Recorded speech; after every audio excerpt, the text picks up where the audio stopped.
siang semuanya bagi semua yang hadir di aula yang sadar yang berbahagia ini.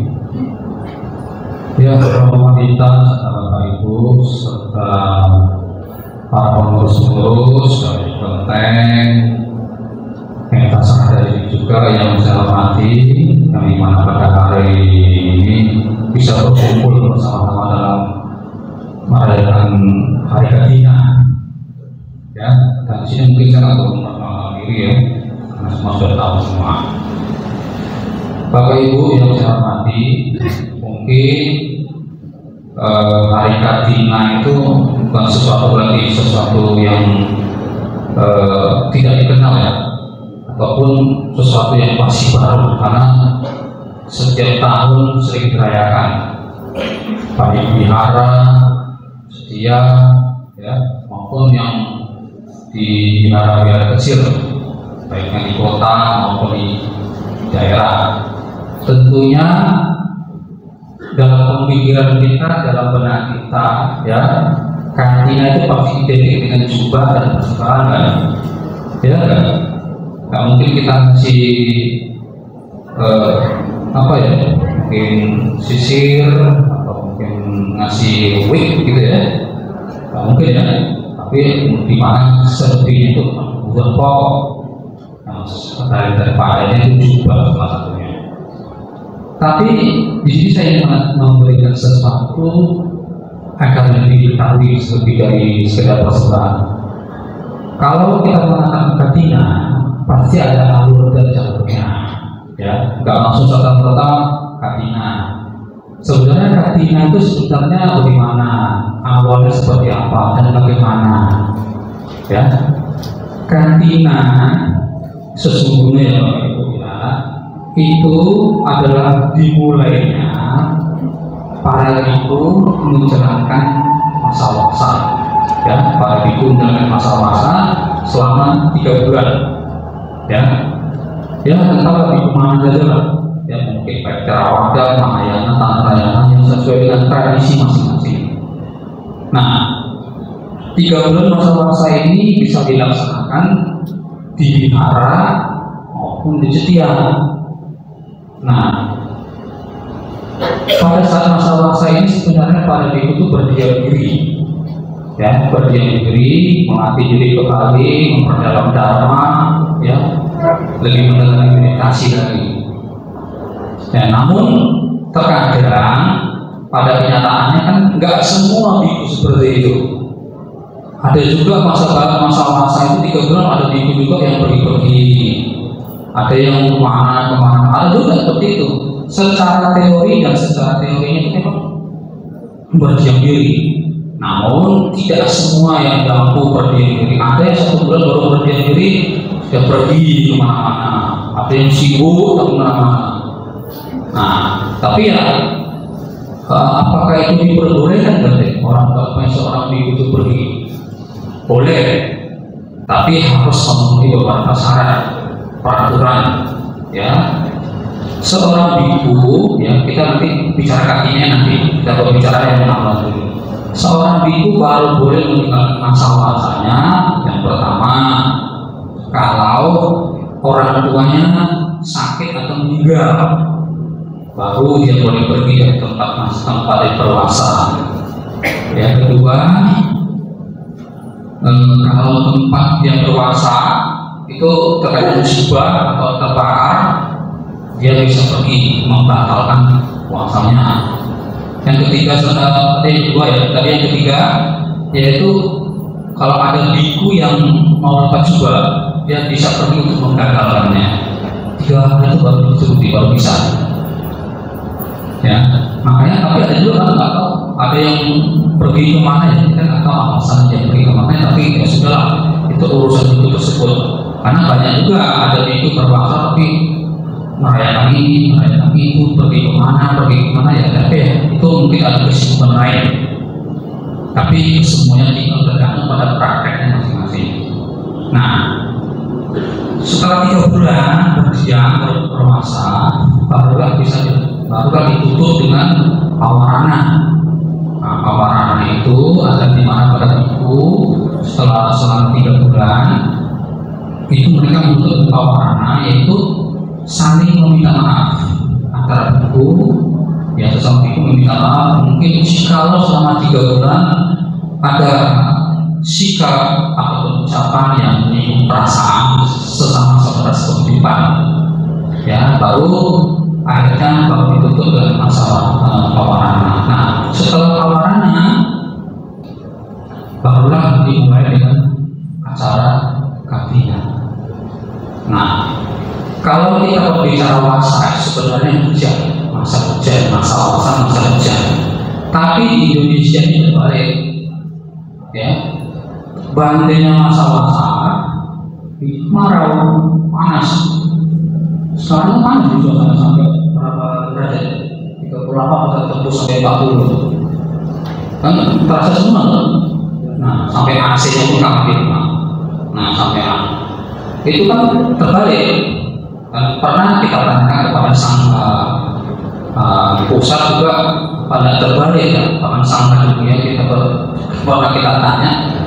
Nah, ternyata apa jawabannya? Kita mengikuti pola masa wasa di India.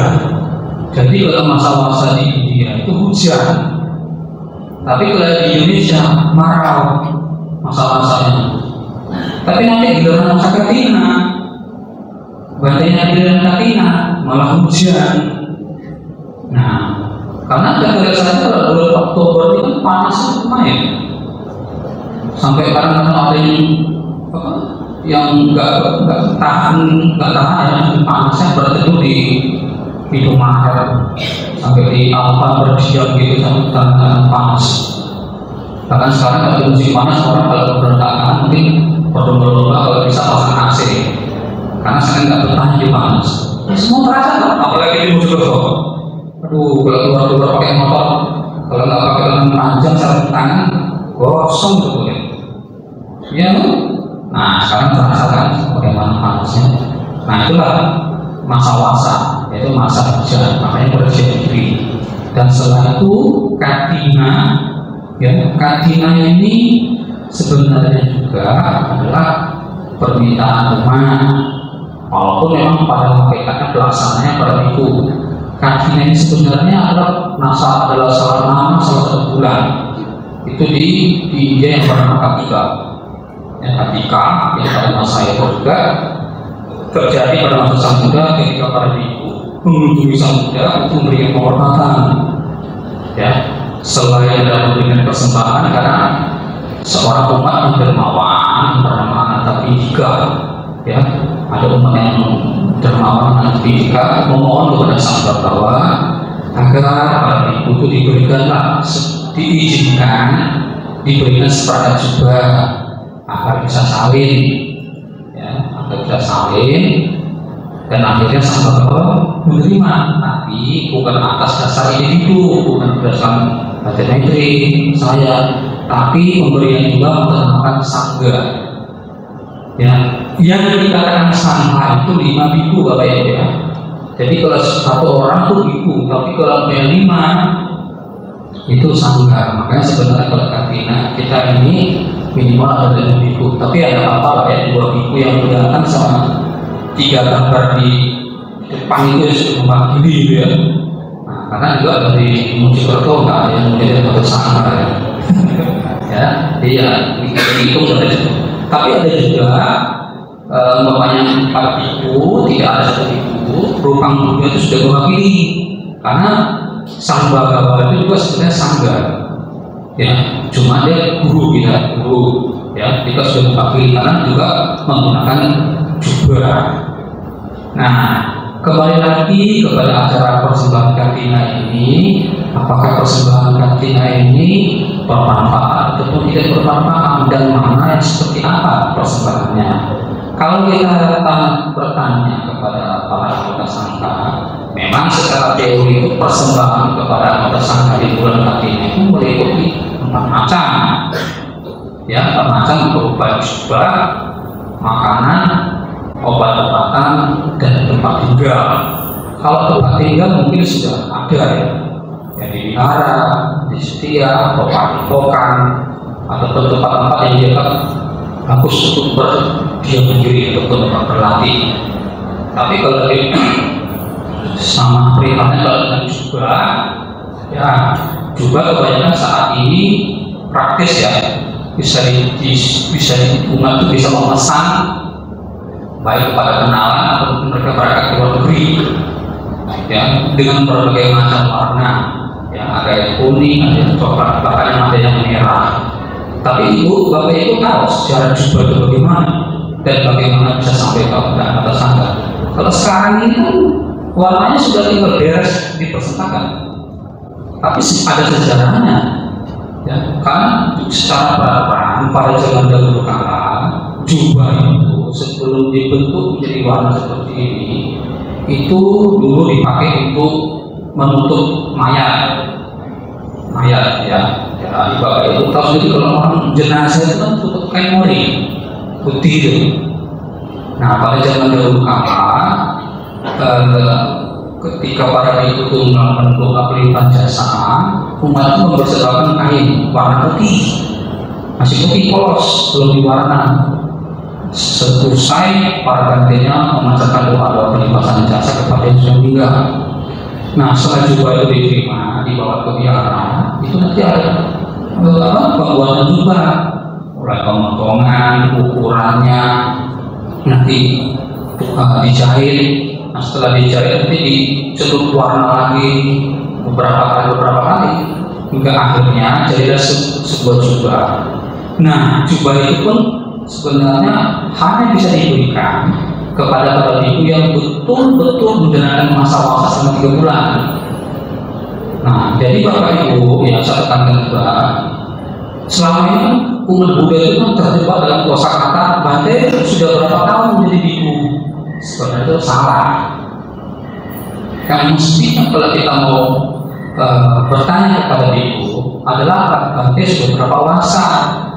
Biku itu wasanya bukan usia berapa lama jadi biku. Kalau bapak ibu Bante udah berapa lama jadi biku, sama kita bertanya tentang usia. Yang mestinya kita tanya adalah Bante sudah berapa wasa, karena yang dihitung wasanya berapa lama dia dalam setahun itu dia kan paling tidak 3 bulan. Nah ini berapa tahun selama berapa 5 tahun ya 5 wasa. Kalaupun dia berdiam diri, itu yang harus kita bapak ibu tahu ya, karena nanti biar tidak salah. Kadang-kadang ditanya Bante sudah berapa lama kebikuannya, bingung nanti Bante yang menjawab. Kenapa? Kalau ditanya masalah kebikuannya, terus kesamaneraannya gimana? Karena sebelum jadi biku, orang harus bisa merah dulu. Itu juga harus tahu. Nah, jadi yang ditanya apa? Puasanya. Nanti akan ketahuan. Oh, saya baru puasa 10 puasa, 20 puasa. Jadi ada kalau 10 tahun itu ya tera, dan 20 tahun ke atas ya nanti baru mahatera atau mahasabira. Ini yang harus kita tahu. Jadi ini hanya saya meluruskan agar nanti pelajaran pertanyaan dengan anggota sangka biar tepat beberapa masa, dan masa itu juga berdiam diri baru bisa dihitung. Dia berdiam selama 3 bulan, di situ dihitung masanya. Kembali lagi ke persembahan kakinya, yaitu juga ya, dan juga yang kita ketahui selama ini adalah juga semuanya sudah terima beres dengan dalam arti sudah dibungkus ya. Nah juga ini sebenarnya adalah kalau bapak ibu mampu mencermati ataupun pernah menjadi seorang sama merah ya, bapak aja sama merah mungkin entah itu seminggu, 2 minggu, sebulan, atau mungkin pernah mencuci jubah para ibu. Bapak ibu bisa memperhatikan kalau jubah dibentang itu seperti garis petak sawah. Nah seperti garis petak sawah. Loh, kok bisa gambar gitu kan jubahnya? Nah, inilah arti dari filosofi jubah tersebut adalah kalau sawah itu tempat apa? Hah? Apa? Menanam ya? Ya bukan itu ya, bukan menebar jala ya, tapi tempat untuk menanam. Nah, sama juga jubah yang dipakai biku itu adalah tempat kita menanam dan kebersihan. Karena itu dulu adalah ada sebisanya juga, yaitu pada saat itu biku Ananda kalau tidak salah ya, kalau salah maaf. Itu Anda menyarankan kepada sang bawawa agar dibuat peta sawah. Jadi angkut sangga itu tempat untuk menanam kebajikan. Ya, ada beberapa garis. Nah, seperti itu perlu kita juga ketahui. Nah, makanya coba persembahan kita berharap dengan kebajikan yang saya lakukan ini, saya juga entah di masa sekarang dan di masa yang akan datang, saya tidak pernah kekurangan terutama pakaian. Sama hal juga dengan makanan, persembahan makanan. Tapi ya juga tergantung dia juga ada bagian yang vegetarian, ada yang juga. Karena kadang-kadang ada yang VG, tiba-tiba dikasih yang VG bermasalah. Sebenarnya tidak masalah sebenarnya, tapi tergantung individu ibunya masing-masing. Ya. Dan yang ketiga adalah obat-obatan. Ya, kalau kita mau melihat dari persembahan obat-obatan, mungkin itu sudah banyak yang sering dilakukan, bahkan dia tahu sih ada. Ya, bahkan obat-obat yang dulu itu masih menumpuk, bahkan bisa dikatakan bagian itu bagus untuk buka apotek itu bisa tuh, bisa karena saking banyaknya obat, cuma nggak ada izinnya ke apotek, ya, izin kesehatannya dari dinas kesehatannya ada. Tapi ya kadang-kadang obat-obatan itu juga kita bagikan saja. Kalau memang menumpuk, ada yang pada luar saya kita buang bahaya juga. Karena kita terpatok pada teori 4 jenis persembahan tersebut. Nah, makanya sekarang untuk menanggulangi hal-hal seperti itu dibuatlah yang lebih praktis. Ya, beberapa wihara kemarin sudah membuat kayak kertas bergambar jubah, bergambar makanan, bergambar obat-obatan untuk dilaminating biar lebih praktis. Jadi sesuatu yang bisa bermanfaat itu tidak terbuang percuma. Cuma memang kalau kita lihat begitu agak aneh. Gambar jubah dilaminating persembahkan. Ini baru ini coba di beberapa wihara. Coba ternyata lebih praktis. Tapi juga dia ada apa? Daftar nomor sumbangannya ada di sini juga tertera. Jadi dia sama juga berdana, tapi juga sistemnya juga dia membeli. Nah, jadi dana yang sudah kumpul itu ya, untuk wihara, tapi dana yang dari jubah untuk anggota sangka. Jadi dibedakan, tidak disamakan. Jadi ada perbedaannya. Jadi semuanya sama-sama bermanfaat. Nah, jadi kalau juga tempat tinggal, saya rasa sudah ada ya, wihara, setia, padepokan sudah ada. Jadi kalau rasa kalau umat yang berperdana tempat tinggal ya jarang-jarang ada ya. Kalaupun mau ngasih tempat tinggal juga bingung. Nanti yang ngurusi badainya di situ siapa? Kalau di kan harus ada umat. Nah, jadi seperti itu ya Bapak Ibu. Jadi lebih selain pandang tentang kakinya ini juga harus saya beritahu dengan sejarahnya, maknanya, dan dasar-dasarnya hingga terlaksana kakinya tersebut. Ya, seperti yang kita ketahui ya, dalam berbuat kebaikan itu seperti halnya seperti hukum tambur tuai. Apa yang kita berikan juga nanti suatu saat akan kembali ke kita. Ya, yang kita lakukan baik juga akan kembali yang baik. Tapi kalau kita lakukan salah, ya nanti kita dapat juga salah. Karena kehidupan ini berputar terus. Ya, apa yang kita lakukan ya akan kembali ke kita lagi. Ya, makanya kadang-kadang kalau kita mengatakan berarti saya, hidup saya susah ya, saya memang kurang berdana, apakah saya kurang berbuat baik? Ya, lihat juga pola pikirnya bagaimana. Karena orang sering mengatakan apa yang selama ini banyak kebaikan, kok saya malah ditimpa usaha. Ya, saya mengatakan ya tergantung pola pikir. Kalau pola pikirmu salah dan cara kebajikan kamu yang kamu lakukan keliru, ya juga hidupmu akan susah loh.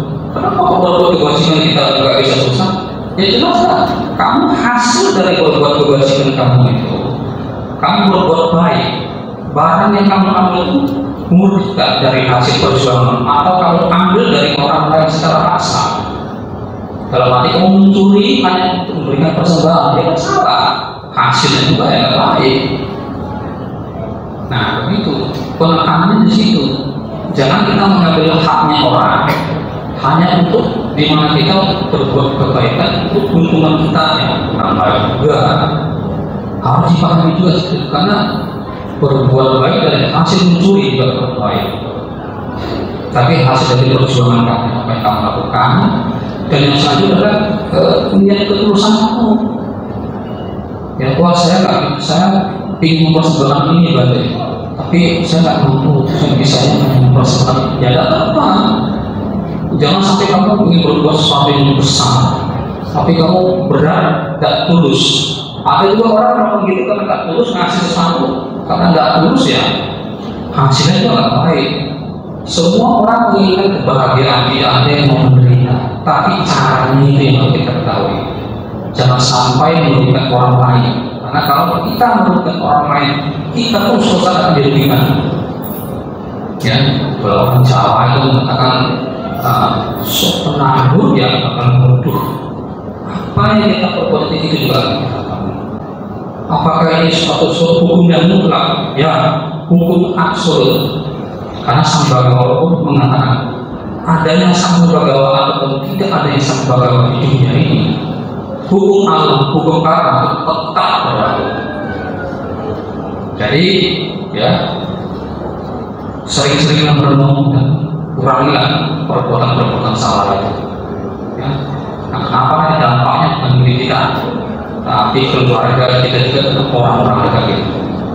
Ya, itu saja yang bisa kami sampaikan pada siang hari ini. Terima kasih sekali kepada para teman dan juga kepada para pengurus yang dimana sudah meluangkan waktu untuk berkajian dan mengundang sangka dari kita di program ini. Ya, semoga kedepannya masih bisa terlaksana dengan baik dan bersama-sama. Terima kasih. Sangat budaya, budaya.